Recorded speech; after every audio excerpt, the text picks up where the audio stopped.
Dato Atong Ang, are you confident that he's still here in the country, sir? Yes, ang ano namin, of course, diba? We have partners, no? We have member countries na nagko-cooperate sa atin, no? And we're exploring all avenues, no?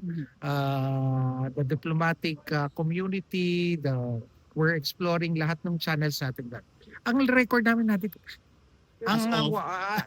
as of this time is speaking, wala sa BI eh. Of course, diba?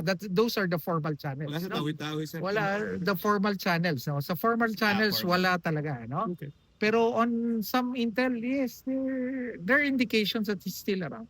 But sir, di ba may mga businesses siya outside the country? So hindi rin ba malaki yung possibility na pwede nasa ibang bansa?